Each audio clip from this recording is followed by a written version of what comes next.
This is Alice Lucy, and you are listening to the Horror Squad podcast.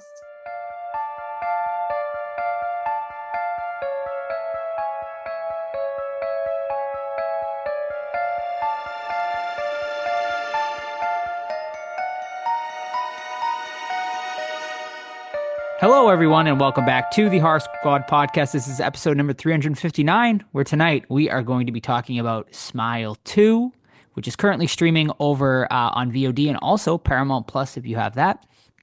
I am here, as always, with Steve and Todd. Todd is smiling from ear to ear like they do in Smile 2. I held it so long. I was waiting for you to say something It's so I could creeping stop. me out. No, I saw you the whole time. I loved it. I just wanted to keep. Hello. I wish you did it the whole movie. Have you guys heard? Did you guys see?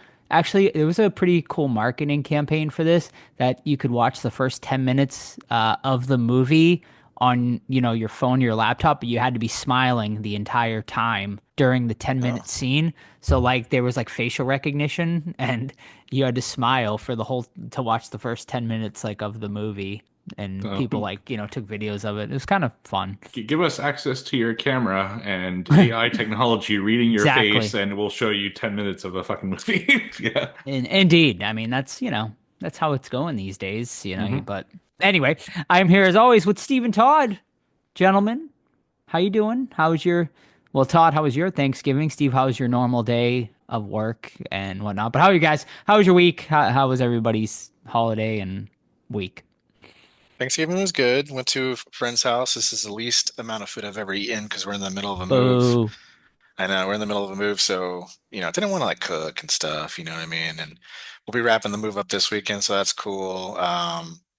Since last time I was on, we shot quite a bit for my short special delivery, so we shot about 40% of that movie, which was amazingly fun, man. There's just blast. We were having so much fun doing the kill scenes and just doing the arguments about horror movie scene and things like that. So looking forward to that. And yeah, man, just painting the new house, every inch of it, and it fucking sucks. So what about you, Steve? Yeah, nothing. Just regular ass Thursday for me. So just keep doing stuff in my house. And I did have a movie club though, and that was a ton of fun. So thank you to everybody who showed up for that. We had a lot of fun. We watched a movie called Down the Chimney with a Shotgun, which was voted on by our Discord, and it was just as good as the title suggests. It was an anthology film with a budget of like $2. And yeah, it was actually better than I expected. And I think a big reason for that is because of the people that were there. We had a lot of laughs about just how bad it was. There was one, so it was since it was an anthology, there was one short that reminded me a lot of my segment that I'm doing for the last episode, and it was almost like good to watch because like some things kind of made me cringe. I'm like, okay, I got to make sure I avoid doing these particular things. So Yeah, no, yeah, I no mean, penis shots for you, Steve. You got to remove those, man.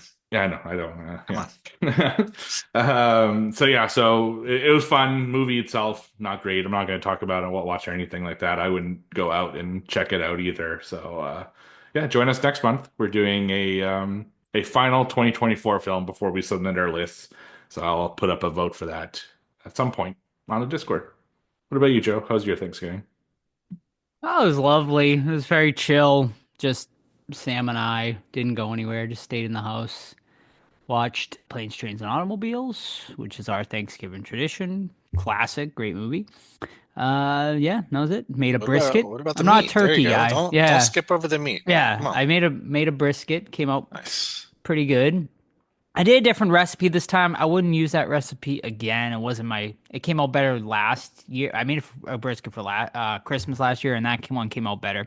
This one still came out all right, but it wouldn't. Yeah, but it was all right. So. But everything else was delightful. Sam made all delicious sides and whatnot. And yeah, then we pretty much just sat on the couch all weekend and watched movies. No horror movies though.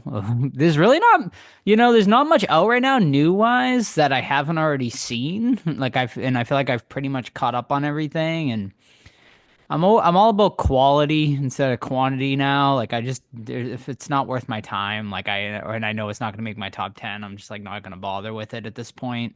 You know, we're getting to the 2000 the year like that part of the year where like I'm kind of over 2024 and ready to move on to next year. So yeah, I mean, besides Nosferatu, I mean that's about it for me for I think for 2024 horror movies for this year. Is there any you guys need to catch up on before year's end that are like must watches that you think might make your top 10 or anything? I don't know, man. I guess, yeah, like you, Nosferatu, and I think I did all the Shutter ones I wanted to get. So I think I'm good. I'm like you though. It's kind of a busy time of the year, and not a lot of time to sit down and watch a bunch of stuff. So Hmm. get catching up on the Christmas. So I know we're gonna do Krampus again. We do that every 2 years, and then I don't know. See what happens. Yeah, I have a few that I have on my list that I want to check out before. So I see the TV Glow is one of them, but I've been kind of on the fence because apparently it toes the line between horror and non-horror. So I kind of pushed it little bit. I think I'm going to watch Cuckoo this week, maybe Daddy's Head, Time Cut, um, maybe a few others, but there's nothing like I hit the big ones that I really wanted to check out. And Rumors, I think, is one that just came out that I want to check out as well. But I'm fairly confident that my list isn't going to change too much from this point forward. But who knows? You know, maybe something will surprise me. I really don't know, but I'm looking forward to going through this last push. But like you guys, I mean, it's December is tough too. You know, you have holidays, and I just moved, and it's just like, Hmm. yeah, not a Is lot going uh Yeah. on. is stop motion in your guys' list? Yes. Yes. It is? Okay. Mhm. Well, Yeah, I'll need to for watch sure. that. Yeah. Definitely. It's yeah. I mean, it might even be near top five, honestly, for me. It's definitely one of the best. It was one of the earliest ones of the year, but one that's definitely been one of the best of the year. Man, I guess say like this year has been a vast improvement.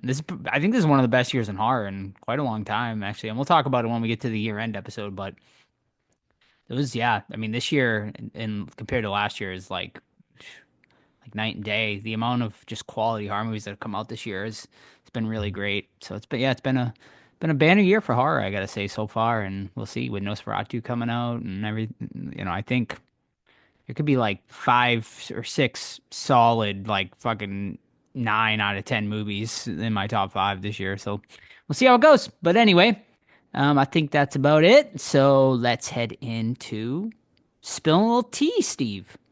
Let's do it. Oh, you want the tea? I'm sorry. I'm sorry. We don't serve tea. Nope. Instead, you get a cup of Joe. And now here's Joe with the news. Alrighty, thank you so much, Chuck. And here we go. Your cup of Joe for this week. Let's start off with something I think I mentioned on last week's pod with me and Steve, but here's a little more details for you. And that is we are getting an official Terrifier 3 documentary. This is going to be premiering on Screenbox in early 2025. They haven't given an official release date for it, but it is going to be titled Art Attack, the dissection of Terrifier 3. So this will be a full-length documentary that will give you all sort of the behind the scenes and making of feature of Terrifier 3. It comes to us from John Campompiano, who some of you guys might know from other documentaries he has directed. He directed the It documentary that came out a couple years ago. He also was involved in the Robert Englund documentary that Steve and I interviewed the directors on. He was part of that team as well. And he also directed the Unearthed Pet Cemetery documentary as well. So three actually very great documentaries. So I think this documentary definitely is in good hands.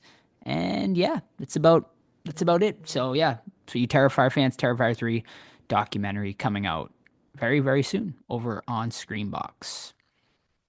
All right, next bit of news here I got is a Cape Fear TV series is going to be coming out, and I know another TV show. God damn it.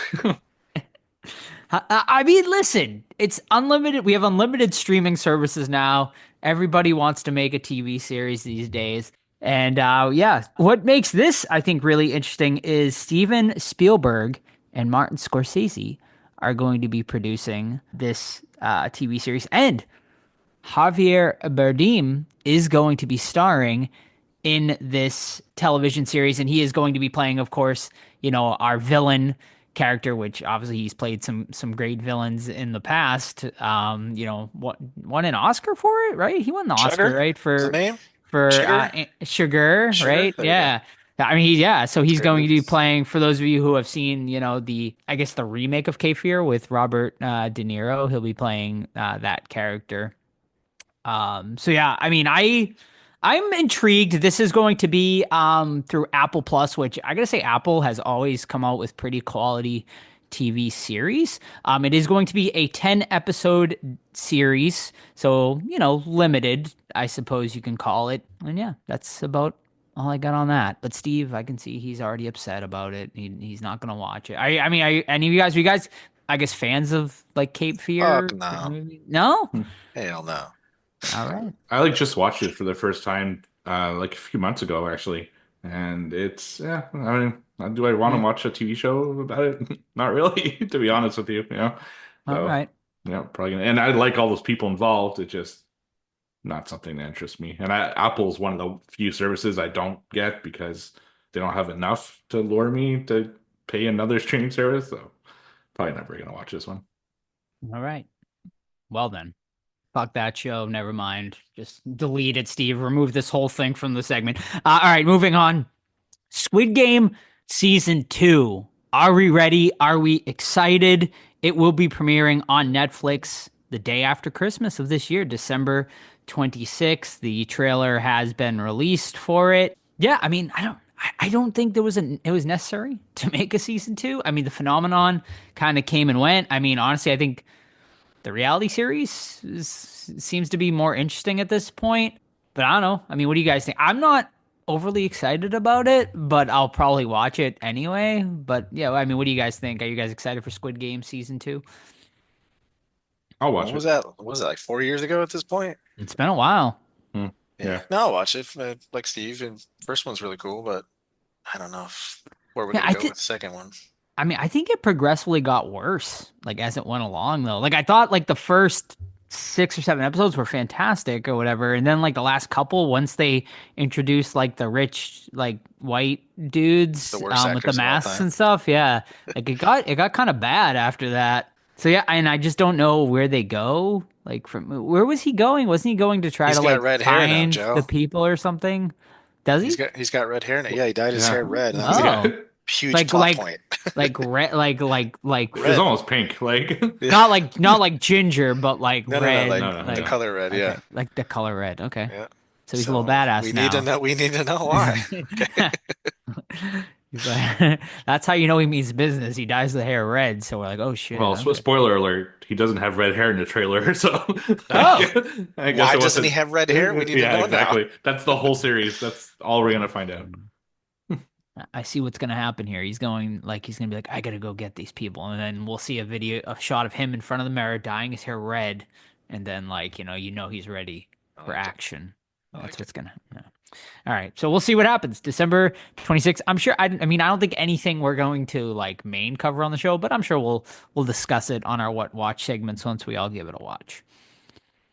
All right, just a few more stories to go through here. We are, of course, in the Christmas season, and we have some exciting theater releases we can talk about. The first one we're just discussing off the air is that the original Black Christmas will be returning to theaters this month in 4K restoration. So that is pretty cool. The screenings will be running from December 7th through the 22nd, obviously in limited release, so you can check your local theaters and local listings for that. But yeah, original Black Christmas, one of the best, probably the best Christmas horror movie ever made. So if you've never seen it, definitely go and see it on the big screen. It's definitely a cool way to see it. Also, I'd like to mention Nosferatu, of course, coming out on Christmas Day. Well, for a very select few of you, they are going to be releasing Nosferatu in 35 millimeter on actual film, which is pretty awesome. It's limited. So basically, if you're in these cities in New York, New York, LA, Chicago, San Francisco, Boston, Austin, Nashville, and Portland. All of those cities will be getting a 35 millimeter release. So if you're in that area, I would implore you. I think it'd probably be the coolest way to see this movie.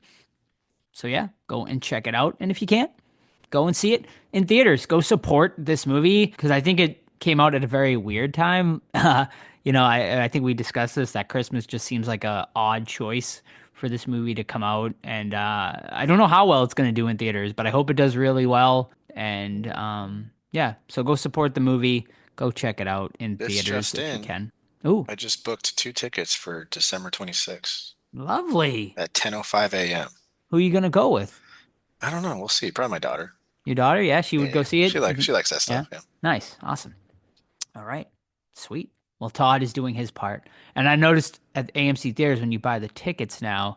I don't know if anyone is an AMC theater goer, but when you buy tickets now, like all their big movies have like themes. So like when you buy the tickets, like when the seats get taken, like for Nosferatu, it's two coffins, like in its I like place, that. That's cool. and for like Wicked, they had like witch hats and stuff like that, and Moana, I think they had waves and stuff. So it's kind of fun little Easter eggs they've been doing for people. So, all right, next news I got here is Yellow Jackets fans. It has been announced that season 3 will be premiering on Valentine's Day of this year, Friday, February 14th. Yeah, I mean, I really enjoyed the first two seasons. Am I the only one here that has watched Yellow Jackets? Okay. Yeah, the first two seasons I thought were pretty great. If you're a fan like of Lost, I would definitely recommend checking this one out. Obviously, there's some really good horror elements in this show as well. This season, Hilary Swank has joined the cast, as well as Joel McHale. So, along with, of course, the original cast is coming back. So, yep, Yellow Jacket season 3, February 14th. Also, streaming wise, this month, Beetlejuice is going to be hitting HBO Max on December 6th. So, as of this recording, I believe it will be hitting streaming over on HBO Max. So, if you have not checked out Beetlejuice yet, you can now check it out for those of you with HBO Max. And just one more story here, and that is some Scream 7 news, as Isabel May has joined the cast. Don't really know her. Why is this important? Well, she has been cast as Sidney Prescott's daughter. So obviously the family aspect that was rumored is true. Sidney's family is going to be heavily involved in this new Scream 7 movie. Who will she be? I mean, she's definitely a actress in her 20s. So is this going to be a time jump? Did Sydney have other kids? We really didn't know. Because like in Scream 5, we see her with like a stroller. And we knew she had younger kids, so maybe she had older kids. We don't really know. We don't know That was much just about a her. 20-year-old in the store. Right, yeah. We don't know much about her family dynamic, or if there is going to be some sort of time jump in this new Scream movie. We will find out. Heavily rumored. A lot of fans are already coming up with the theory that she is probably going to be the killer. This young actress. Who the hell knows? Will Matthew Lillard return as the killer? Will this finally be the return of Stu? He's, I know, obviously actively pushing that Stu is still alive. The man wants a paycheck and to rejoin the Scream franchise. Who knows? We'll see. I mean, yeah. I mean, what do you guys think? Like, are you excited for Scream? Are you excited that Nev is returning for Scream 7, or are you just kind of like over the Scream franchise at this point? Over it. Over it. Yeah.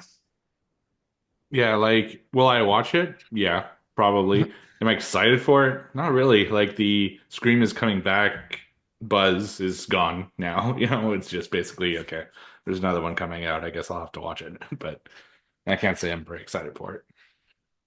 Yeah, I mean, I don't know. Like, I hope like the script does get leaked eventually. Like, I do want to know what they would have done with the Samantha Carpenter like character and like how her arc would have actually happened. I was starting to get interested after 6. Like, I didn't give a shit in 5, but I was like, okay, like let's see where this goes now. I felt like they were building a decent story there, and now obviously that's gotten thrown in the trash, and Radio Silence is no longer coming back. I don't even know who's direct. I think we reported on who's directing this new one, but I honestly don't even remember.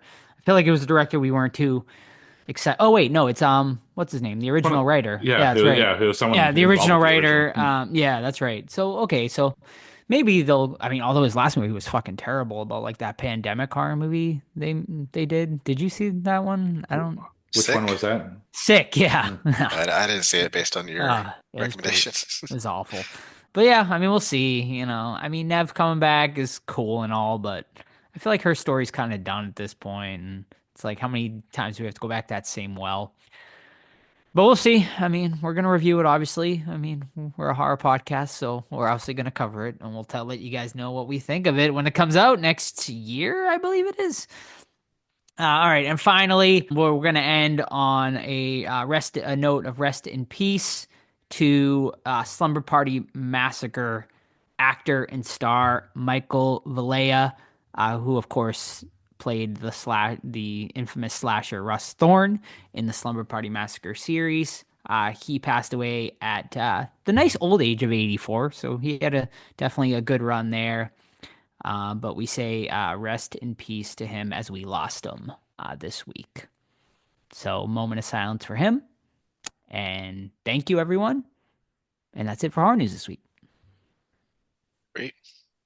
Rest in peace. Supposed to meet him last con, and I think he canceled, and maybe he was ill. But yeah, it's a bummer, man. They're all old, all of them. Yeah. We'll be there too, I guess. Hopefully. Yep. Yeah, we're definitely at that age where a lot of our icons that we grew up with are starting to sadly pass away. Of course, we just lost Tony Todd recently, and I mean, It's wild, man. yeah, and it's you know, as is life, the circle of life. We'll all be dead soon. Thank you. Let's just wrap it for this episode. Alrighty. Yeah. All right. That's it for horror news. So let's get into what watched, gentlemen. I have nothing this week. Like I said, I haven't really watched anything horror wise. So, gentlemen, take it away. What you been watching this week? All right. I will apologize for missing last episode. I know it was a backer provided project for us to, backer provided movie for us to review from TJ, and that was double feature Fright Night and Fright Night Remake. So I'll talk about Fright Night 2011 first, starring Colin Farrell, and then rest in peace, Anton Yelchin. Something sucks. Taken too young, right? So anyway, yeah, Fright Night, same story as Fright Night original, where you have Charlie Brewster. He's living next door to this hot dude that he thinks is a vampire because he's got hot chicks coming over, and he's like, risen up his mom, and then he's got this teenage girlfriend played by Imogen Poots, which is a crazy name, but she's a babe, and got Evil Ed played by McLovin. There's got to be no other actor or one of the only actors that only goes by McLovin, right? That's only anyone only knows it from. Yeah. Christopher Mintz-Pass, I believe. Mhm. Pass, something like that. But yeah, I really liked this one when it came out. I thought it was a really fresh take on Fright Night. While it still stayed pretty close to the original, it did its own thing, which I appreciated. New setting in Las Vegas, similar story beats, things like that. A little bit more to like Jerry and his like undergroundness kind of thing, like hiding bodies and stuff like that, and having like, vampires and do his bidding, things like that. And I'm happy to report that I really liked it still. It's a solid 4 out of 5 for me. The biggest thing I think it lacks though is charm compared to the first one, where I really like Jerry in the first one. And I think Colin Farrell does a really good job here, but I think he comes off more like womanizing, a little bit more sleazy than the original. And then Charlie Brewster, there's no replacing him. Although I really love Anton as an actor, and he's really good in this. I think he's a little bit more innocent and plays a little bit more innocent in the original. And then everything else is solid. There's some good kills in it. There's some good vampire action. The CGI, of course, is suffering a little bit here and there, but overall, I really liked it. So 4 out of 5 for Fright Night 2011. And I gotta say, Steve and I both disliked the Fright Ooh. Night remake. We both shit on it pretty good. Shit on it, okay. Yeah, we both gave it 2.5 out of 5 Ooh, last week, and we Could've were like, defended it. and that's why we said, because I saw your letterbox review on it. I was like, oh well, Todd gave it a 4 out of 5, so he would have been the Interesting. voice of dissent. Yeah. All right.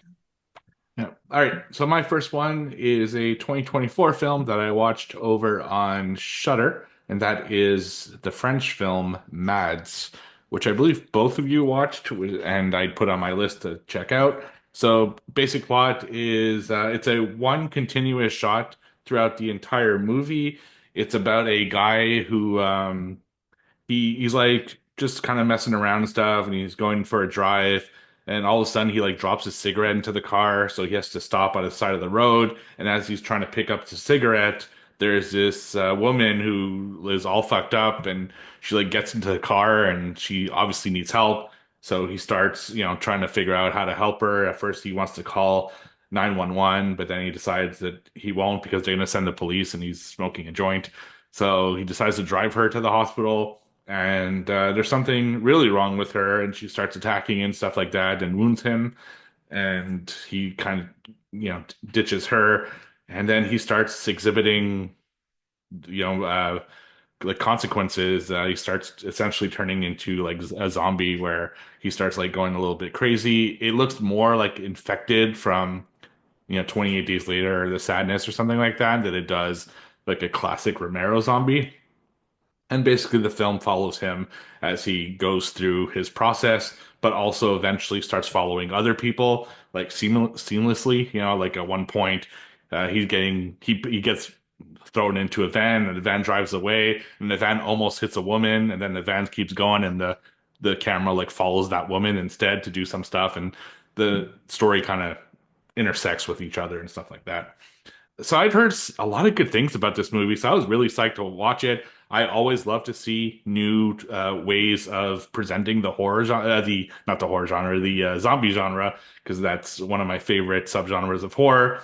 And I gotta say, like technically, I think this movie is a fucking masterpiece. Like it was so clean how they did the kind of one shot throughout the whole film. I thought it was like really impressive. It gave the whole thing a really raw feeling and a more, I guess, believable feeling than if you had just kind of edited it together. However, technical prowess aside, I wasn't super into the story. There isn't that much horror in it. It's a lot of people just tweaking for a long time and people reacting to the people tweaking. And there are actually just really few scenes that where there's actual horror involved. And some of them are fantastic. There's one in particular where a girl is chasing someone, and it's fucking freaky, like the way she's trying to get away from her and stuff like that. But it's so little that the whole movie made me want more horror out of this horror movie. So I give it a 3 stars out of 5. It's enjoyable. I think it's worth watching just to see like how cool it is to have a continuous shot throughout the whole film, but it's not one of my favorites of the year. So that's Mads 2024 over on Shudder. Yeah, I give that one a 3 as well. All right, so last pick here from TJ is Fright Night 1985, which was my number 2 on our top 80s list. So I obviously like it very much. I think I talked about this a couple weeks ago, but yeah, I finally finished my poster for Fright Night, getting everyone signed that is alive, minus Roddy McDowall. Obviously, he passed a number of years ago, but got everyone, which I'm pumped for. But Fright Night, man, what can I say? It's charming as hell. The music kicks ass. The 80s vibe is dope. Charlie plays this really innocent kid very well. He's a little annoying though at times. And Evil Ed I found to be quite annoying this time around watching. He's a little prick played by Stephen Jeffries. Like just his delivery of lines, like no wonder why he doesn't hang out with you, motherfucker. You're like constantly screeching your lines at him. Amy from Married with Children fame, if you guys ever watch that show. It's just so funny to see what's her fucking name in Married with Children? Marcy. Marcy Darcy. Marcy Darcy. It's so funny to see, like I obviously saw Married with Children before I saw Fright Night, so coming backwards in time when I was a kid seeing Fright Night for the first time, I'm like, oh shit, that's Marcy. She used to be young and shit like that. But she's a sweetheart in real life, and it's just everything about it, man. Chris Sarandon's fucking perfect as Jerry. His mom's sweet, girlfriend, evil. It's just a fucking all around great film. The I do have some nitpicks with it. Like I don't think Jerry's vampire makeup is the greatest looking. I think he kind of looks goofy. Same with Colin Farrell's as well. But other than that, it's fucking cool, man. Especially like when they go in the basement and they're like hitting the light, like busting the windows to get light in there and stuff like that. I would have loved to discuss both these films with you guys because like I said about the last one, I gave it a 4 out of 5, and you guys hated it. And then Bright Night, the original, it's damn near perfect 80s film. 5 out of 5. Love it. doesn't get old, and I hope someone picks this up besides, I think Midnight Time Releasing has it right now, if I remember correctly. But I hope like an Arrow or Scream Factory or Second Sight gets this and makes a giant box set because I would hop all over that. So 5 out of 5, Fright Night. Nice. We did like that one, so at least it wasn't Good. a total hate fest. Would you give it 4, 3? What are 4. we talking about? Okay, good. Yeah, we both gave it 4s. Yep. All right, cool. So my last one this week is another 2024 film. This one I watched on VOD, and that is Never Let Go. So Never Let Go is a movie stars Halle Berry and 2 other kids, and not a whole bunch of other people. It's about a woman who she has 2 sons, and they live in a kind of abandoned home in the woods. And she thinks, or maybe there are, I don't know, we'll see, that there are like evil creatures or demons or zombies that are out in the woods. And the only thing that can protect them from them is if they have some kind of physical connection to the house. So if they go out of the house, they have to put a rope around their waist, and they can only go as far as the rope goes, because if they lose contact with the house, then they're free game for those demons to attack them. And what ends up happening is after a while, they're starting to lose resources because they can only go so far, so they don't have enough food to kind of keep going. They're starting to lack water as well. It's been a particular tough time. And the boys, as they're starving and she's starting to make really hard decisions, are starting to wonder, like, we've never seen anything out there. Is there something actually out there? So they start pushing the boundaries. They start like removing their rope and trying to see what's out there. And the mom's trying to protect them. And the whole movie is that basically, is it all her just really trying to protect her kids? Is she crazy? Is there actually stuff out there? And that's kind of what you're dealing with throughout the whole runtime of this film. I obviously won't say what the answer is, but yeah, it's an interesting film. You know, a lot of people that rated it on Letterboxd, at least the people I follow, rated it low, but I actually really liked it.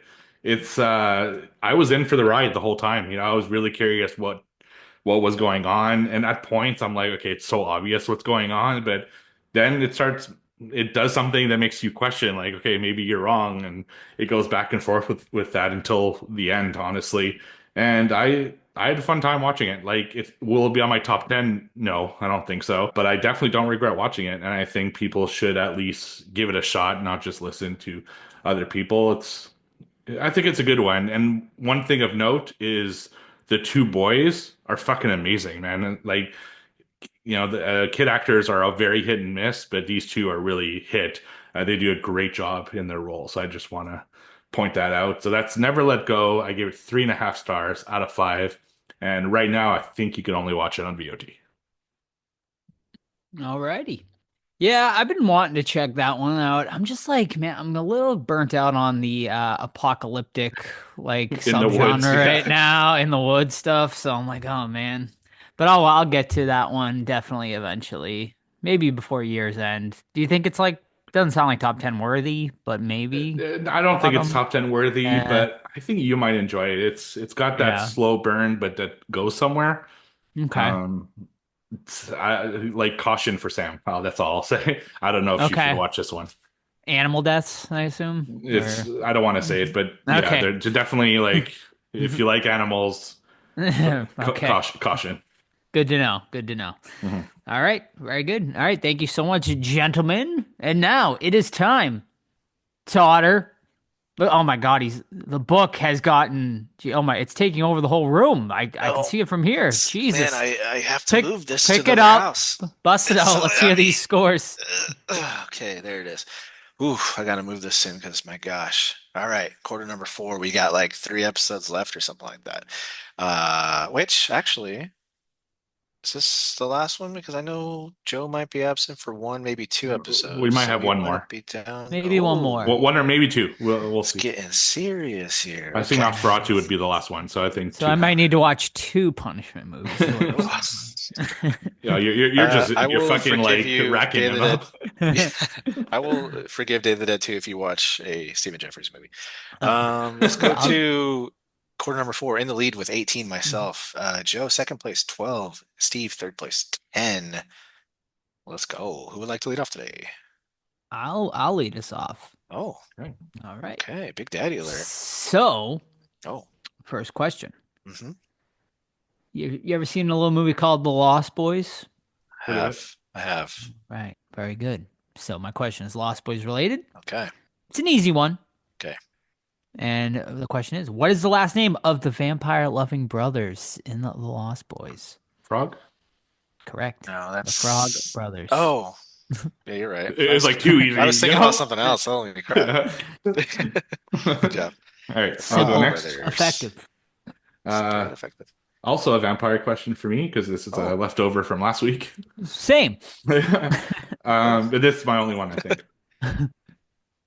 Easy one. Where's Renfield set? Seen it. Yeah, it's Reviewed set it. yeah, we covered it, watched it. Yeah, I'm looking for a city, by the way. Enjoyed it. Yeah, it was New Orleans? definitely. It was New Orleans. Yep. Wow, Yes. nice. I was gonna get Chicago. Nice. Where Chicago. Nicolas Cage will be buried. He's got a pyramid waiting Very for him That's wild. at that super famous fucking. He'll never cool. be buried though, because he's a vampire. He's definitely a vampire. Actually, he won't be buried because they don't bury him. They don't in bury New it in Orleans. New Orleans, right? He's just going to Everything's be above ground. in the pyramid. Yes. Just like his Learn- eyes in a window, just looking out. We learned that in Hatchet last couple weeks ago. They talked about that. Okay, I need a closest to. I will allow a closest to. And I might have asked this one, so be it. What year is written on the Creepshow creature crate? So closest to. What year is written on the crate in the segment in Creepshow? It's a with the great little question. monster? Thank you. It's a great question. I am going to guess. Guess. He's I'm thinking. gonna guess 1880. 1880s on the board. Okay, I'm going to go. I want to give a little bit of room to Joe, not be a total dick about it. Okay, dickhead. So I'll say 1900. Joe with the win, 1834. Nice. Nice. Joe on the board. Thank you. Alright. All of us on the board, I think. Yeah, let's go. One's across the board, people. Thank you, everyone. Let it ride. All right. 3 letterboxed reviews. Uh-oh. Can you guess the movie? Try. All right. Number 1. 8. Literally. Slayed. Literally. Served. Literally. Huh. Okay. All right. Number 2. 7-foot muscular Elon Musk has great comedic delivery. I don't know, but I'm liking it. 7 foot Elon 7 Musk. That's great blurry. Wow. Oh, I man. fucking have no idea. Okay. Last one. If you think about it, the title character is basically Jigsaw if he was a 12-year-old vampire instead of a Abigail. 15. It is. Yeah. Yes. I like, what's that? I'm assuming they're talking about that big dude that plays The- the ape in the yeah, last Yeah, Yeah. yeah, right. Yes. I like, what's that actor's name? I've always Robert liked him. Maillet. Okay, cool. French guy? Yeah, from my French hometown. Canadian? Yeah. Oh, cool. He was at Texas Frightmare last year. He seemed very nice. He's at Horror Hound, too. Oh wait, He's no, I making the think rounds. I'm thinking of another French Canadian. The one you're thinking of is Let's look it up real quick. Let's the see. guy from the Blob. He played the Blob in X-Men. He played. Oh, yeah. Yeah, I can't remember his name. Abigail? Okay, He's let's look at Abigail. also he's French, but from another province. So also French Canadian. Kevin Durand. Yeah. There we go. Another French Canadian. So there you go. There you go. They're everywhere. They're big, apparently. They're everywhere. All right. Guess the movie based off the IMDb parental guide. Okay. Sex and nudity. Ooh, Yes, actually. Yes, please. thank you. Couple having sex on bed, breasts and bare butt can be seen. Makes Love sense. it. Violence and gore. When the original office worker dies, his body is put in a body bag by his replacement and is rolled up and shoved in a drawer. Vivarium. Yeah, that's correct. Yeah, it's a good one. I love that movie. Imogen Yes. Poots. Imogen She's a Poots. babe, man. Jesse Eisenberg in that one. Oh, you can maybe get an idea of what my theme was last week. Dr. X. Vampire. Oh wait, that's not vampire. It was all people who starred in like the Fright good Night one. Yeah, I like it. Oh, but not my third one. So It's my turn. okay. yep, Yes. All right, and Late Night with the Devil, a film we covered. yes, Mhm. There is a psychiatrist slash doctor who has a little girl under her care. yep. What book did she write about her? What is the title of the book Mm, written about Lily great question. to be in Todd's ultimate horror movie and That's a fucking deep cut thing. question. That is a deep cut question. The Devil Inside. You're so close. Damn it.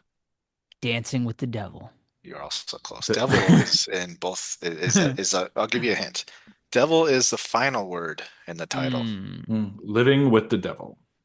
That sounds I right. like where you're going with it. That's maybe the alternate title, but they did not use that one. I don't know it. No. All right.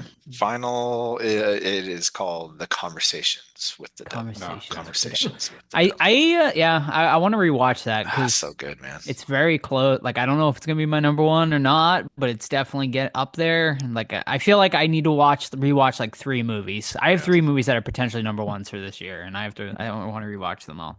Nice. So okay, last one for me. Guess the movie based on the IMDb information. This movie was released in the year 1996 with an R rating, clocking in at 1 hour and 27 minutes. Nice, Categorized. tight, nice and tight. Yes, Okay. we love that. We love a Love nice that. under 2 hour 90-minute movie. Yeah, let's do it. Okay.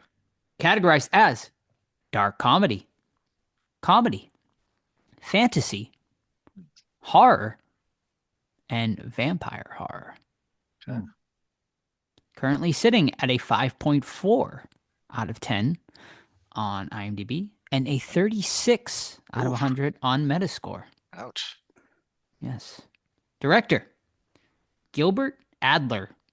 Gilbert Adler. Writers William M. Gaines, Bob Gale, and others. Bob Gale. Starring Erica Elniak, Angie Everhart, Chris Sarandon. It's Bordello of Blood. It is Bordello of Blood. Nice job. Yeah. I was thinking From Dusk Till Dawn at the beginning there. Oh, I had a ton go through my head, but the year wasn't matching, and I was like, "Fuck." All right. Nice. Angie Everhart, I had a huge crush on her in college. So I definitely remember that one. All right, 4 clues: Ooh. the attic, the door, Yeah. the stairs. Skinamarink. Wrong. The corner of the. That was a joke, but and the No, bed. no, that's a guess. Well, I'm done anyway. what was the last one? The bed. So the attic, the door, the stairs, and the bed. And once y'all have one guess, I'll give you a hint. I have a guess. Okay. Throw it out there. Can you repeat those 4 Yeah. again? The attic, door, stairs, and bed. Attic door. The Exorcist? Bed. Wrong. Good guess though. I No see where you're attic. going with it though. Well, there's an attic in Exorcist. Yeah. Remember the rats are up in the attic? She hears like the banging Oh yeah, in the attic. Okay. Well, your theme was actors in Fright Night. Not this one. Oh, not this one. I Okay. changed this one for something. Got it. I go ahead and give the hint then. I All don't right. know. So the hint is the 4, I guess, major like movie scenes in this movie are those places. So in the Mhm. attic. The 4 most memorable scenes are in those 4 places: the attic, the door, the stairs, and the bed. Attic, door, stairs, bed. Hmm. Attic, door, stairs, bed. A Nightmare on Elm Street. Wrong. One last hint, just to be nice. All right. Well, let me say one more Yeah. guess. I can't think of anything that was up in the attic, but the other 3 remind me of Poltergeist a bit. Wrong. My last is that it's a remake. Remake. Attic, stairs, bed, door. What the fuck is that? Hmm. It's a remake. Uh, Are we talking like 2000s remake? Like Yeah, I think it's 2001 2000. till now or something? Fuck, I don't know. yeah. Oh, just got real He's bright. blue. in There's a lot Steve's, of blue yeah. going on. I'm being Chat. abducted. My Christmas I don't lights know. just came off. The Shining. No, it is The Grudge. So those are The the four Grudge. attacks from Okay. Um, Yeah. I The remember the ghost. stairs one for sure. I don't remember any of the others. The attic where she peeks up and she's just like staring at her. Oh, okay. Yeah, Yeah. yeah. The door where her face like comes down the door, and the bed is when she's crawling from under, and like she lifts the covers and there she is. I'd like to do that one day. Yeah. I'll put that on You me. know, I've only seen that Yeah. once. We should do Back in the theaters. The Grudge versus The Ring. I've never Oh, seen it. the movie? Should we? Yeah, there's a movie. Yeah. Yeah, no, there's like three of them. It's a Yeah. whole series, The Grudge versus The Ring. It's like, Oh, Amazing. boy. All right. Final question here. A movie we covered oh yes. matched the character to the film. Detective Cameron. Detective Oh, Cameron. Night of the Creeps. Correct. Thrill Oh me. yeah, damn. Thrill me. Yes. All We right. all we did should- pretty good this week. We did We very should well.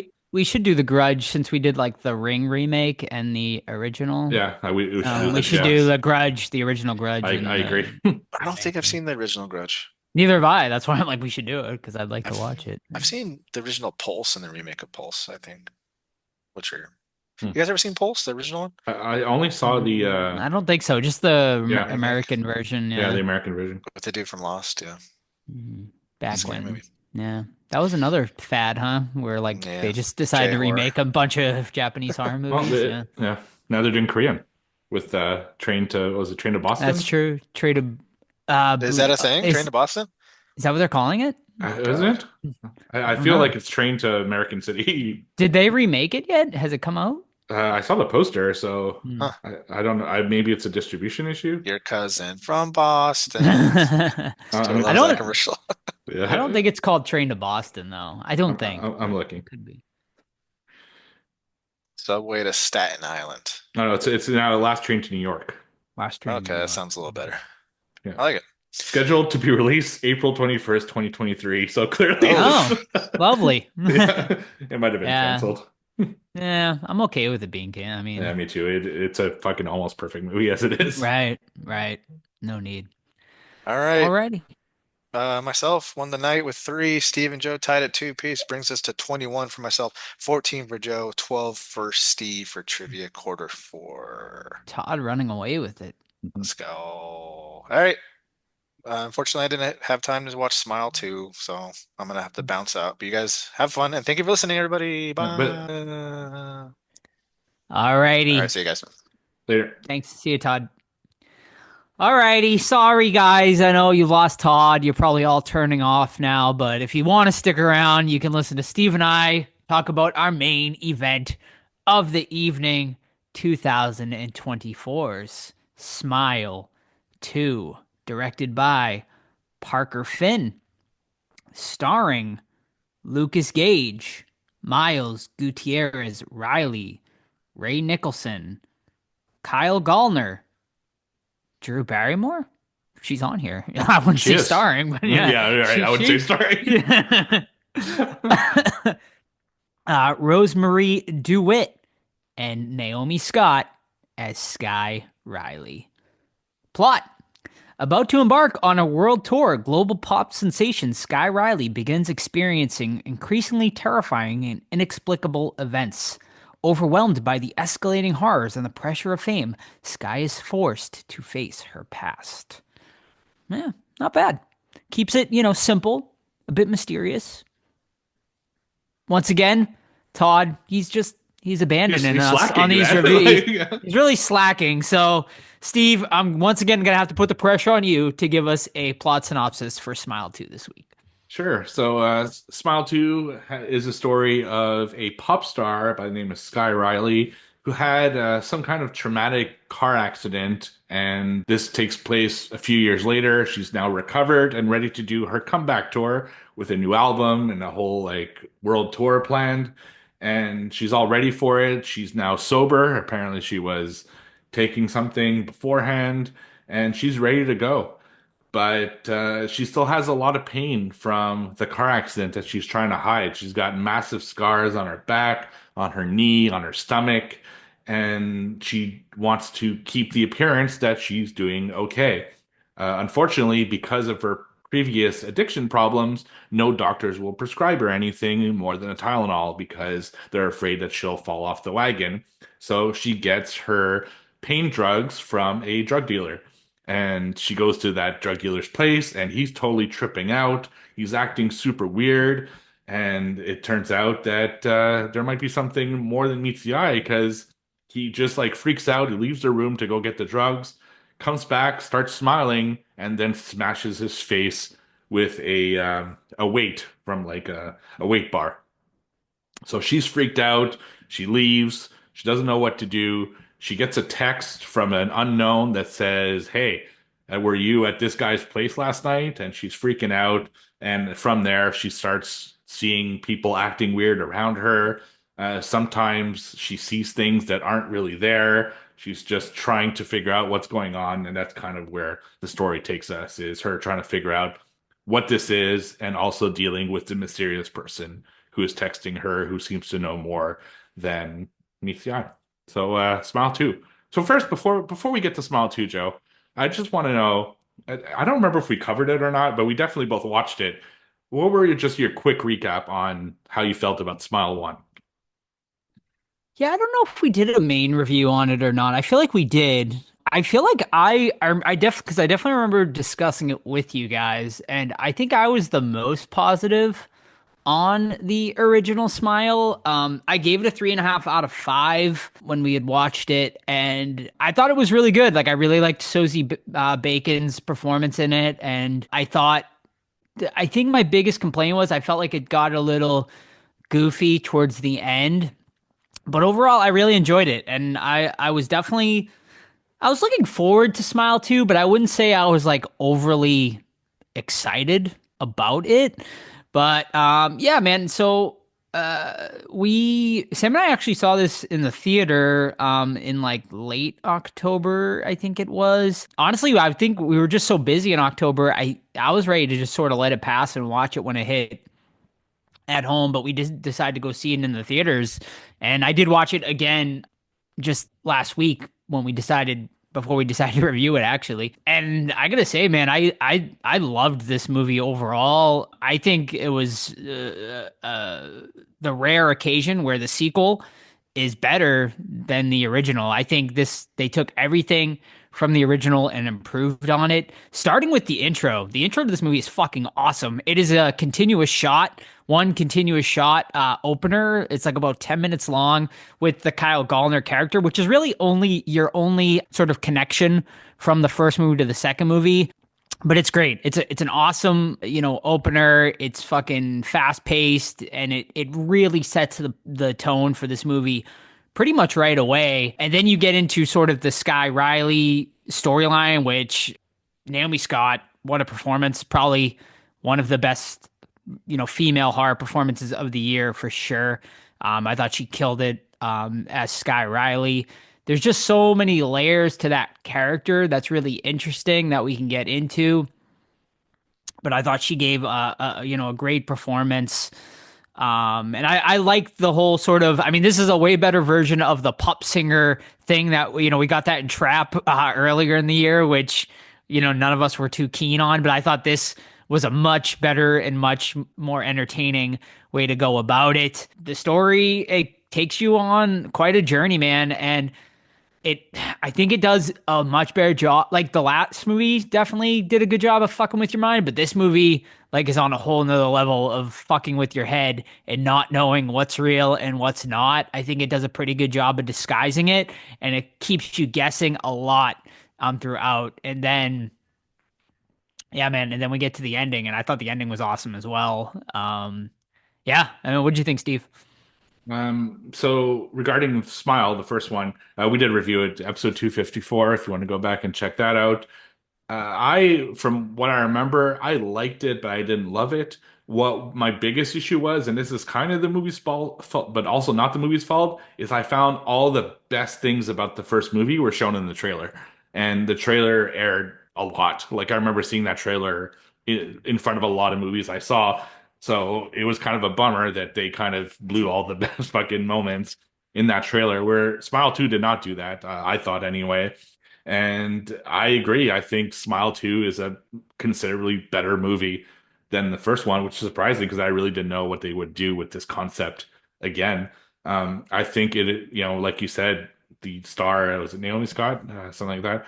She is fantastic in this role and really sells the pain and anguish that she's going through. And I think having what helped this whole kind of mystery as to what's real, what's not, is because she's such a flawed character and she has a lot of demons outside of this curse. So you never knew if it was her PTSD from the accident or it was just her being kind of a unstable person because from what we see, she wasn't the nicest person before the accident.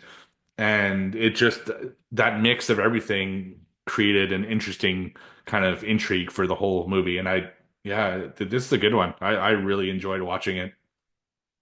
Yeah.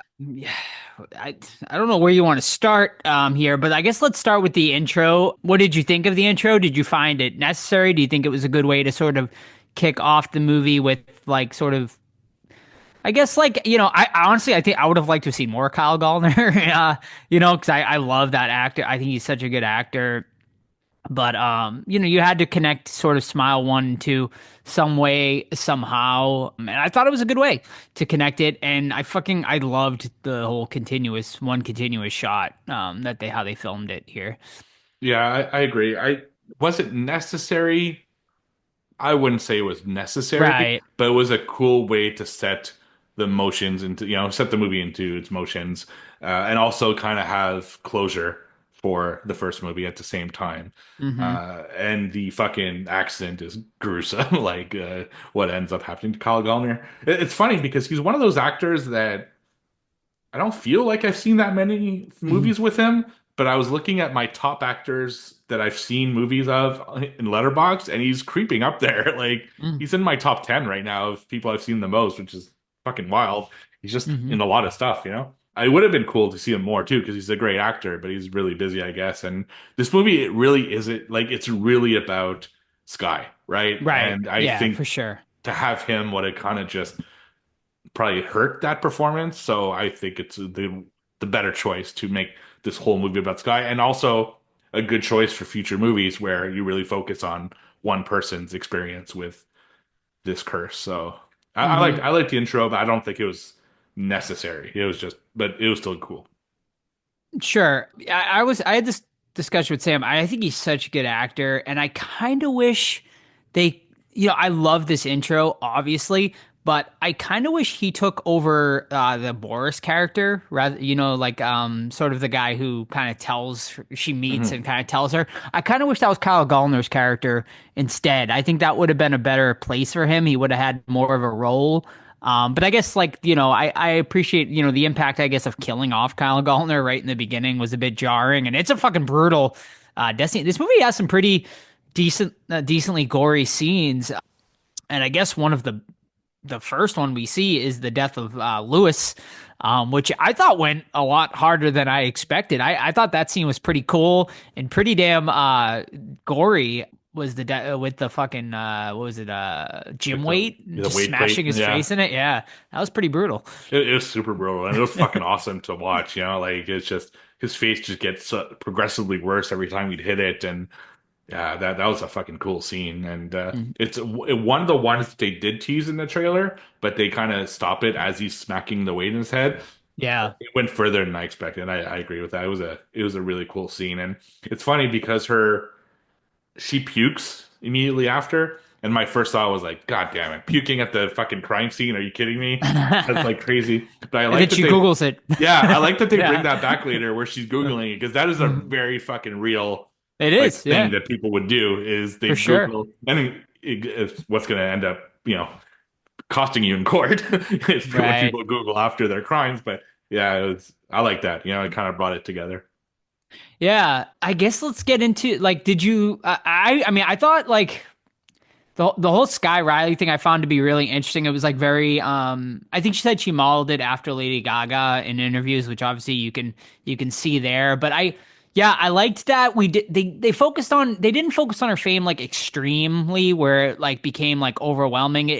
They really brought depth to the character where she did still feel like a real like person and not sort of they didn't really focus on the celebrity as much. So I appreciated that and I thought it really connected you to the character, you know, with her dealing with her addiction and obviously chugging the water, which was became quite a thing in the movie.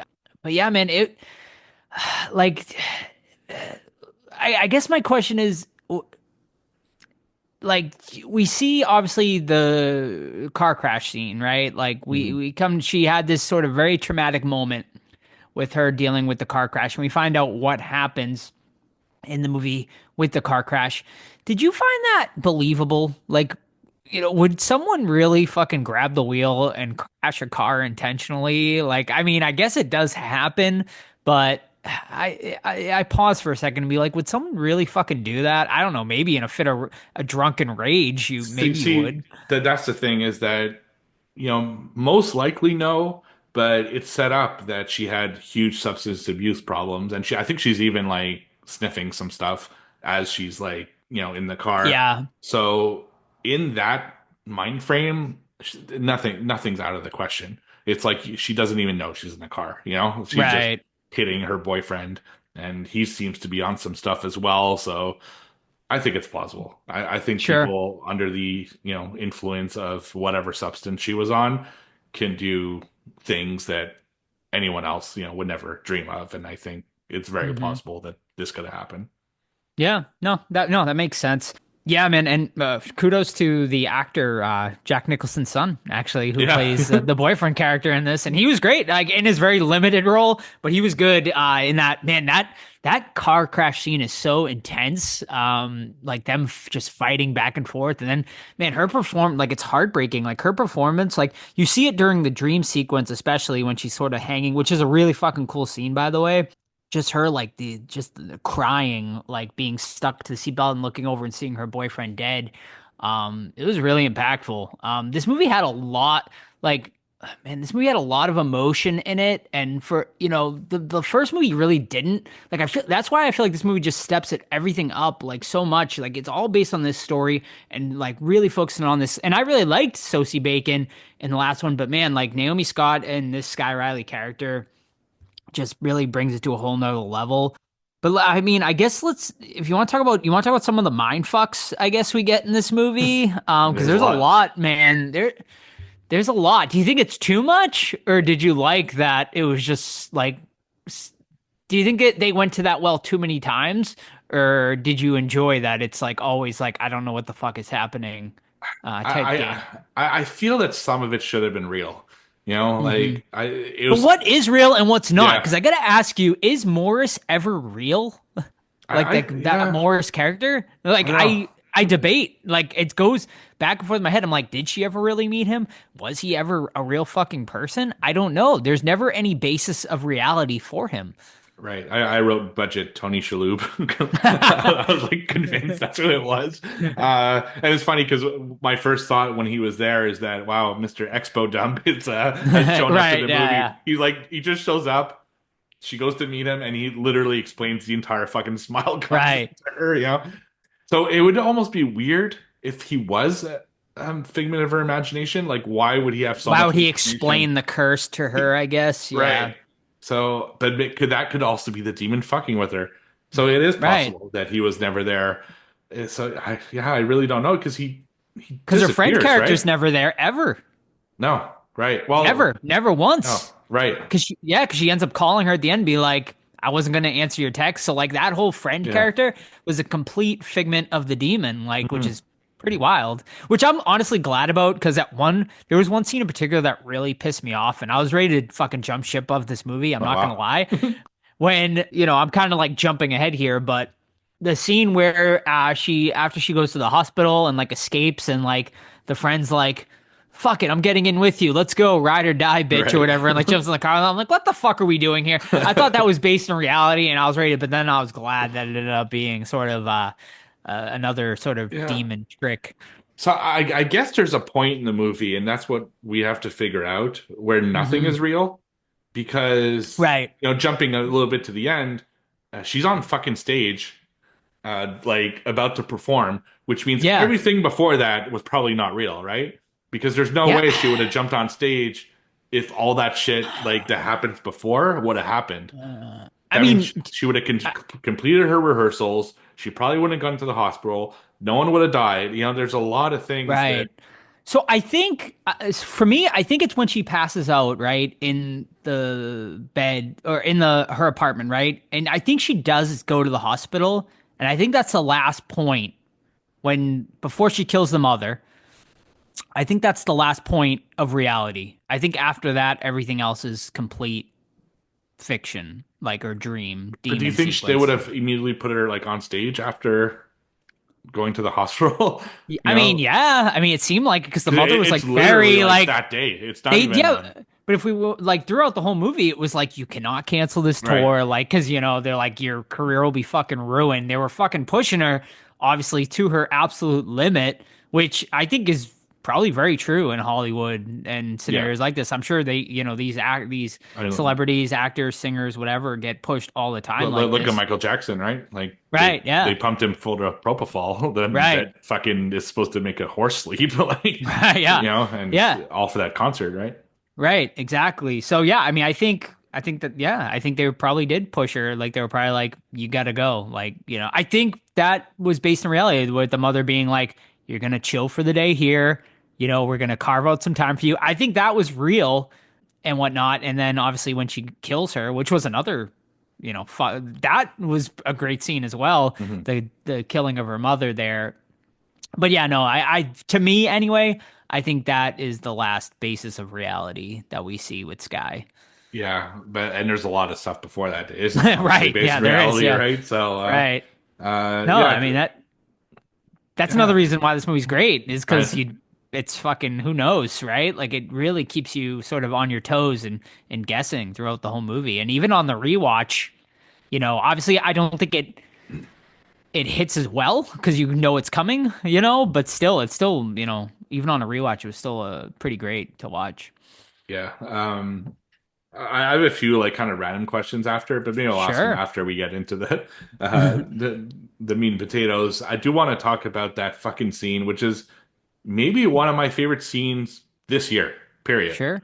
Which is Okay. when the multiple smile characters come into her apartment, like I don't know, like centipede of people, like her. Yes. I think it's her Her backup dancers. It's her backup Yeah, it's dancers. her Yeah. backup dancers. I fucking love that entire sequence, man. I was like grinning pretty ear cool. to ear. It was Yeah. super cool and freaky It's like- at the same time. It was like It's fucking freaky, unnerving. but also kind of funny and Right. goofy. The way they were kind of like piling up and stuff like that. But yeah, like them like sort of chasing after her and stuff like that it was really good. That was really cool. But also the stalker guy, like yeah. that was fucking creepy, man. However, did we really need to see his shitty Nope. his fucking His Hershey streak- squirt underwear on the floor? That went a little too far for me. Like I get it. Like he's supposed to be sort of this like dirty stalker type guy, which obviously like was really cool because we see him the whole meet and greet scene was yeah. really I really love that scene as well because I mean obviously that's another thing, like celebrities deal with like stuff like that all the time, and then obviously the little girl who's sort of there smiling the whole time, which I'm assuming like she's seeing that, but like obviously no one else. I think to everyone else, she's a normal girl who's not having that interaction with her. Right. Because like the guy was like, "Oh, look at this is a cute photo or whatever like that," and she's kind of looking. So it was kind of like a half based in reality, half sort of. It was kind of like the beginning of sort of her delusions. Yeah, and I think maybe we got more enjoyment out of that scene because we go to so many cons and we've seen Yeah, right. we've seen yeah. each of those people, like each Oh, yeah, person for that they sure. represented in that line. Yep. We've seen Yeah. a variation of that person, you know. Absolutely, yeah. Yeah, so that was a funny scene and also frightening, man. The little girl smiling is just again like it's in broad daylight. There's a ton of people around. It's just a fucking little girl smiling, but Very somehow creepy. that's fucking super creepy as well. So yeah, they're very effective with the smiles. Like they did a good Yeah. job. You know. Oh yeah, for sure. Mhm. Yeah, yeah, man. And then so yeah, I don't think I love how they had to address that they were in a abandoned Pizza Hut. too. Yeah, It's really like, weird. Like, is this a Pizza Hut? I was like, yeah, I did notice. We did notice watching that it was a Pizza Hut, but and then she said it. I'm like, thought that was so funny. But yeah, man, I obviously like I don't think any of that scene obviously is based in reality at all. But There's one scene I hope was based in reality. It's okay, when she fucking puts that old lady through the table. that was so Like- hilarious. like fucking Undertaker throwing off man. Yeah. Dude, that scene, I fucking love that scene too, though. It was great, man. Like her seeing the dead boyfriend in the crowd and like her sort of having her fucking breakdown. Yeah, I think 100% her knocking that lady off the fucking stage was real. And my jaw, the first time I saw it, my jaw literally fucking opened. I was like, like, I was like, wow. I was like, that's so fucking brutal. Like I could feel myself like in the audience, like there when it happened. And I was like, oh man, that's crazy. But yeah, I loved that scene as well. Man, yeah. I mean, fucking man, the more I talk about it, the more kind of excited I get talking about it. Yeah, man, this was a great one for sure. What do you think of his plan? So if we're Yeah, going back to the we Pizza Hut, I did want to talk about the plan. I think in theory it sounds like maybe it could work, but I don't think it would work, right? Because like you're not. Are you really gonna trick a demon? Like like they're gonna think you're dead, so they're automatically. But I feel like once you come back to life, the demon. I mean, it's a fucking demon. Like it would know you were coming back. and I don't think it's attached to her body. I think And it's attached to her soul. Like right. We don't really fully know, and it's almost like an It Follows situation. Like if you're not like you could pretend you're dead, but if you're not dead, like I feel like the demon's still gonna be attached to you. Yeah, I don't think you could trick the demon, but I guess it's in theory it sounds like it's worth a shot. um, It's a hell of a shot. Like right, and it's like maybe it is based in reality because like why else are we getting sort of this whole scene? But I guess it is to sort of throw the viewer off, But then that comes down to like, did we ever meet Morris? Yeah, was Morris ever real? And maybe he is, right? Like I think maybe the first time we meet him at the bar could be real, and then anything after that is not real. Because I can't imagine she was driving in that car like ever. Like right. it just didn't. It just doesn't seem to make sense to me. Like the more I think about it, so yeah, I'm gonna go with. I think the bar scene with Morris is real, but then the abandoned Pizza Hut is not real. Yeah, no, I don't think the Pizza Hut can be real because she wakes up from the Pizza Hut and she's Right, performing, yeah. right? She's performing, So yeah. I don't know if you thought the same thing, but I thought so that they specifically mentioned that the latch on the door for the Yes. cooler doesn't. I Yeah. thought the demon was somehow gonna be winning, but then she Same. like closes the latch and the demon's like stuck in there with her, Right. and it like dies and they both die. So I was Yep. actually surprised that wasn't the ending. I'm kind of Yeah, happy about I think it too. it was a good red herring because they Yeah. were. Yeah, it was like very, very expecting like, oh, the cliche thing to be would be that door's gonna fucking Right. close and they're gonna get trapped in since it's mentioned, but it doesn't go anywhere. Which I think, yeah, I agree. I think it's it was the right play.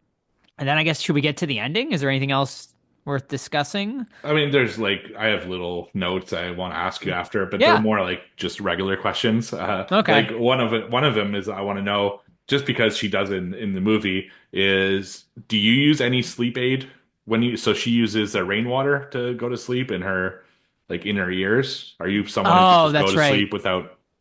Yes, anything? I could sleep with nothing, like dead silence.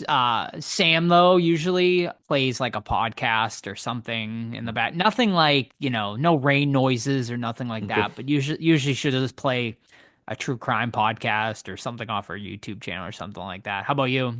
I usually have the TV on. TV, yeah. Any sort of white noise. Yeah, just anything in case I wake up and I have something I get bored. Yeah. And I find that by having, and I know they say not to do this, but by having the TV there, I stop thinking about I don't think about my next day at work. Your mind I don't think racing, about what I have right? to do. I just think Yep. about what's on TV and it's funny because lately, because I used to put cable and whatever, played on AMC or whatever, but I got rid of Yep. cable when I moved. And now I just put Tubi. So I pick a movie on Tubi and watch that. And it auto plays whatever next movie is on. Okay. And the fucking range that this shit has. You could be watching The Exorcist and you wake up to fucking Blue's Clues, you know? Like Yeah. it makes no goddamn sense. That's like their progression from one movie to another. But yeah, no, that's just a random question I had. And the other one was, and I've never seen this before, where someone puts a bathtub in their shower. Like she has one of those kind of baths there above the ground Hmm. and like an independent bath, but it's in her shower. So she goes through Oh the yeah, door. that's right, because it was like glass, right? Yeah, it's Yeah. super fucking weird to me that Yeah. Yeah, usually it's they're two fancy. separate entities or within Fancy. the same. Yeah, I guess I'm Yeah, just not no, fancy like that that. was interesting. Yeah, I will. Yeah, I did actually used to sleep with a fan on. Now that I think about Hmm. it, but then our fan broke, so we haven't replaced it. But yeah, I'm definitely like a fan in the winter type guy. Like any, yeah, I did like the fan noise. And for a while after our fan broke, I played fan noises on YouTube. Hmm. When I would fall asleep, but I stopped doing that. Now I can just sort of. Now I think I'm so used to not having that white noise that I can sort of sleep in any sort of scenario. But Yeah. the noise does definitely, I think, helps. I agree. And last question. So we talked about the water. Is Voss just a sponsor of this movie? Because it doesn't super play into the story. I You mean, it know? does, right? The water does, though, because she said that to chug. Her therapist told Hmm. her to chug water when she thought about having an addiction, like when she Right. thought about Yeah. using or whatever. So I mean, it makes sense. Does it have to be Voss? No, but she is a Everyone so has Voss. The hospital she has Voss. right. I mean, she is a celebrity, so I guess Right. you would drink that fancy ass water, but it's not as fancy. I looked it up because I was like, "What do you think a bottle of this water costs, Sam?" And it was like $5, I think, or $4 for a bottle of that water, which I guess is expensive for one big bottle of water. But when you're that rich and Mhm. successful, I I used guess. to drink that type of water at Disney because when they had the free meal plan, that's a while back, Yeah. the snack credit, it didn't matter which snack it was. So Mm, whether you had like regular like Dasani water or fucking Voss, it would be the same yeah. price, or it'd be nothing because it'd be the credit. So I just take the most expensive water, and Mhm. honestly, Yeah. it's It's water. water. You know, It's fucking water. Water is like I water. know water could taste weird if like Florida water is especially known for Yeah. tasting weird, but bottled water, like there's not a big difference. Sam watches like it was on one of the reality shows. It might have been like Vanderpump Rules or something like that. Hmm. But one of the girls had a water tasting Oh, event really? where like the guy came and it was like all these fancy ass waters and it's fucking water, man. Like water ain't gonna taste different. The only water I feel like I've ever had that actually tasted better than normal water was like I went to like an actual like spring and like Okay. drank the water like coming off a mountain, like fresh Right. and okay, this actually does taste like amazingly like amazing and a bit different. I think because it Yeah. was so cold, but Yeah, and a fun fact about water, I don't know if it's the same case in the US, but it is in Canada. Tap water is better than bottled water. they say Because that, tap right? water is regulated by Right. like all sorts of rules, whereas bottled water isn't. All the So yeah, all and the the plastic, plastic yeah. gets So in and shit. That's probably fucking terrible for you. Yeah. No, mm, I could see that for sure. All right. I guess let's get into the ending of the yeah. movie. Yeah, man. So obviously, like the last, I would say 30 to 40 minutes of this movie is like a total mind fuck. Mm. The demon continuously sort of playing games with her. And then we get to the very ending where fucking her fucking pod opens, and she's on stage. It's sort of like almost a alien type scenario where she comes out as like Right. alien pod thing. But which I Um, kind of see the Lady Gaga connection. yes, Remember, yeah. she used to do this shit a lot, like especially early Okay. on. Yeah, yeah, because the whole movie is sort of setting her up for this comeback tour, right? Because like she went away, she had to go to rehab and all this stuff, and it's like, okay, it's the big comeback tour, blah blah blah, and the movie ends, and she's fucking after all this sort of trauma she's gone through, she's on stage, but she doesn't realize she's on stage until that fucking pod opens, and she's like, holy fuck, like everything I've been experiencing has kind of been a mind fuck, um, and yeah, and then shit gets real, man. The fucking demon appears on stage, which actually is a practical effect. Like, I don't know if you've seen No, this really? online. That demon, yeah, man, it That's was cool. created through like this company. Although it doesn't, it looks a little CGI-ish, Hmm. but after seeing it on, I'll send you a picture later, Steve, but holy fuck, like it looks amazing, the thing Wow. they created. But what's so cool about this thing is like it has all the smiles from every victim it's ever taken. Oh, really? Yeah, like if you Damn. actually like you don't see it as well in the movie unless you're really paying attention.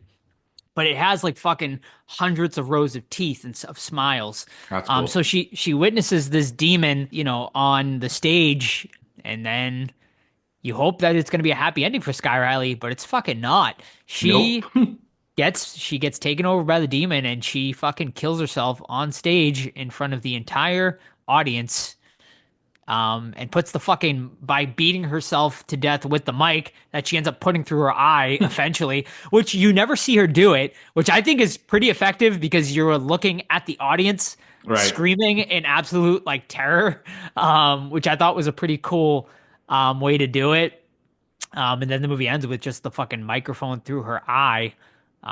Cut to black. Movie is over. Sky, unfortunately, is killed, and I was like kind of bummed because she's a character you wanted to root for and Yeah. succeed, Yeah, exactly. and it's very effective that she fucking it's a not a happy ending, and this curse obviously is going to be now is going to be insane because fucking 30,000 people or whatever just witnessed this horrific death, and now they are all cursed. And I thought it was a fucking great ending.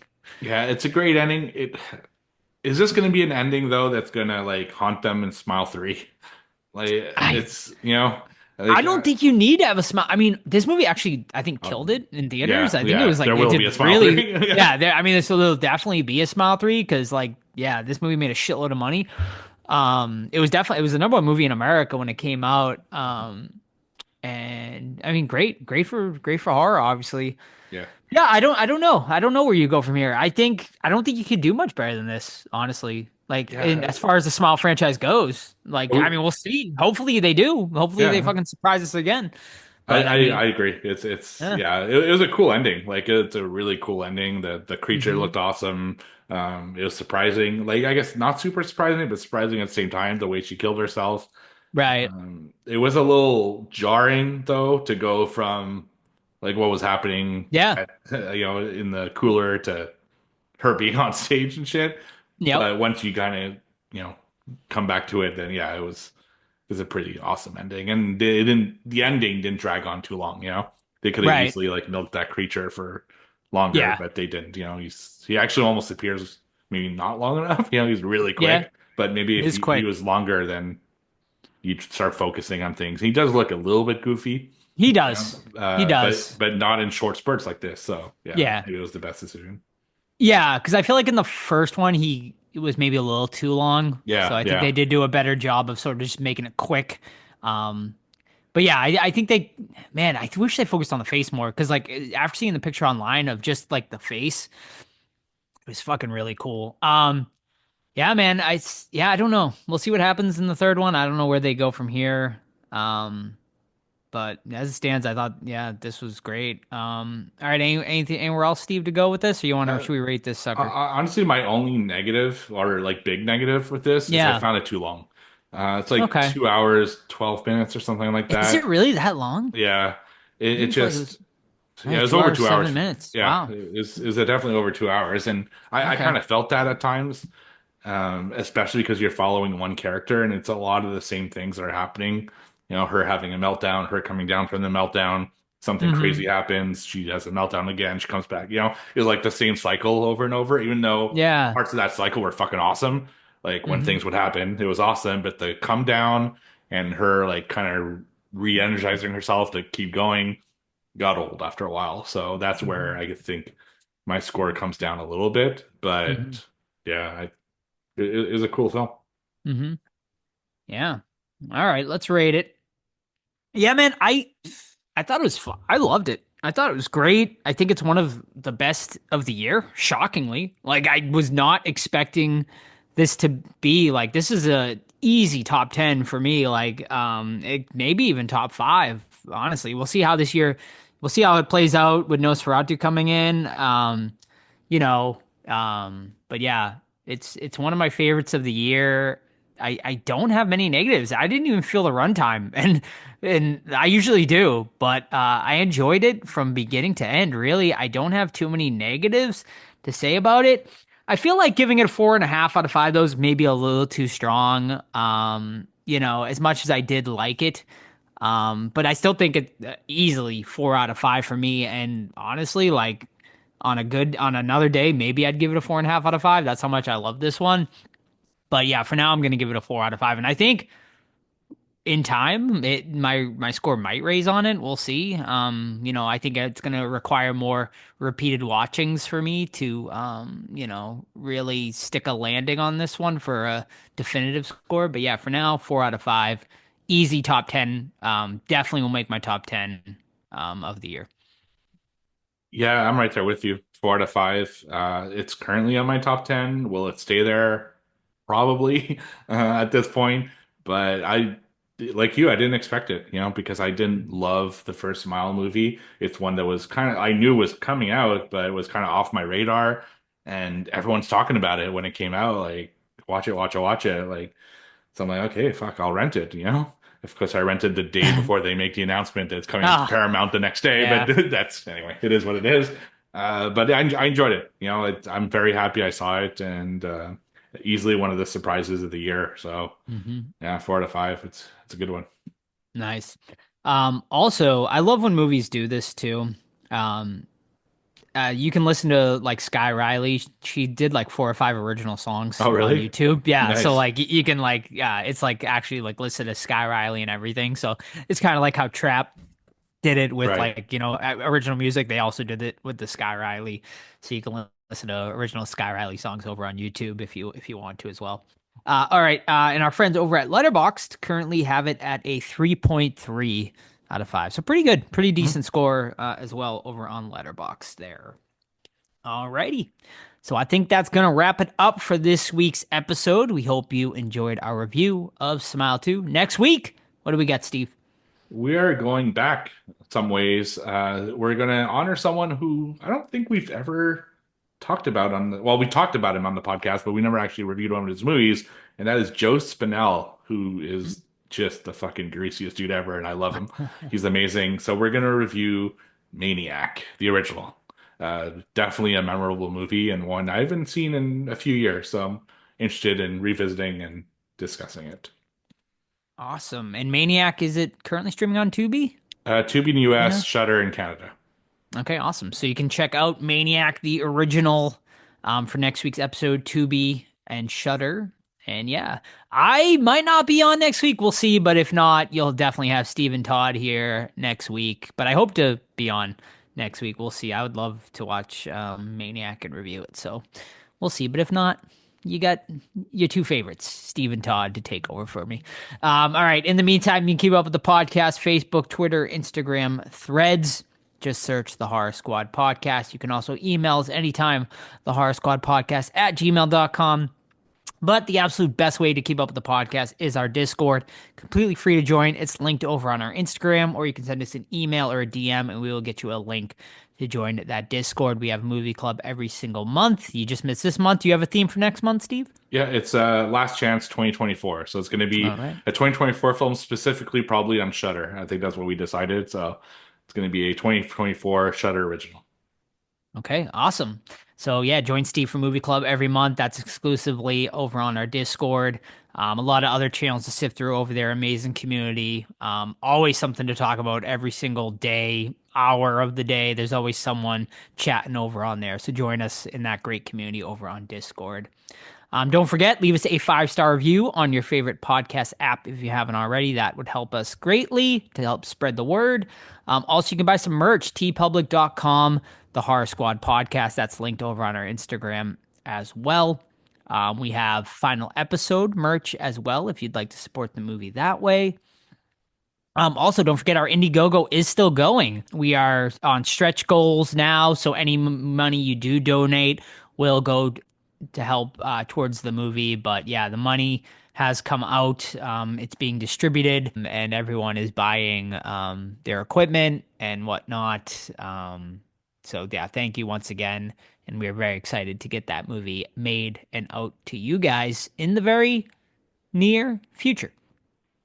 And what else do I got? Anything? No, I think that's it. All right. That's it, guys. Once again, thank you so much for joining us this week, and we'll see you next week for Maniac. See ya. Bye.